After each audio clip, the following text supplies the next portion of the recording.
ভাই কি দা? ভাই আপনার নাম কি মিজান? হ ভাই, আমার নাম মিজান দো। আরে ভাই আপনার অনেক ঘুমাইতেছেন, আপনি তাড়াতাড়ি মিষ্টি লইেন। আপনি তো সরকারি থেকে ফেলেছেন, আপনার লেটার আইছে। জীবনে কোনোদিন স্কুলে গেলাম না, আমার সরকারি চাকরি লেটার এলো কেমনে? ভাই এরা মনে হয় আপনার ভুল জায়গা দিয়েছেন, আমার নামে তো সিডি অনের কথা না। তো আপনার আব্বার নাম কি তা? ভাই আমার আব্বার নাম তো শহীদুল্লাহ সানসাই, নামটা ঠিক আছে নি? ও এর তো সানাউল্লাহ না নাম? সানাউল্লাহ কেডা? ও আচ্ছা, এটা তো আমার স্বাস্থ্য নামে না, আমার স্বাস্থ্য নামও আমার নামের লোক মিলে।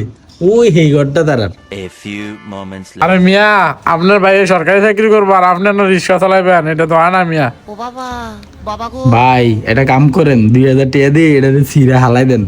তো তার কাছে সিঁড়ি না গেলে তো চাকরি করবো কেমনে? চাকরি তার মরছে। কি অফার রে ভাই, সিডি নিলে দিব 50 টিয়া আর অন পায়াম 2000 টিয়া। ওকে আমার গেলে আমার আগে আবার কি অফার লুপে নেই ভাই। আর 500 টাকা বাড়াই দিন, সরকারি চাকরিটা পাই লিব। এন তার একটা হোক আমরা দিতেছি, 500 টাকা না দিলে মনে করেন যে আপনারও বুঝবো আমারও বুঝবো। 500 টাকা দিয়েন ভাই।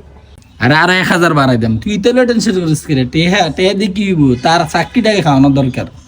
আমি ওই রিক্সা চালাম, তেও আমার লোক রিক্সা চালাইবো। তে বালা কাম করে খাইতো, সরকারি চাকরি দরকার নাই। ধর 2000 টাকা পাইছি, এই চাকরির গোষ্ঠী গিলে রিক্সা চালায় গিয়ে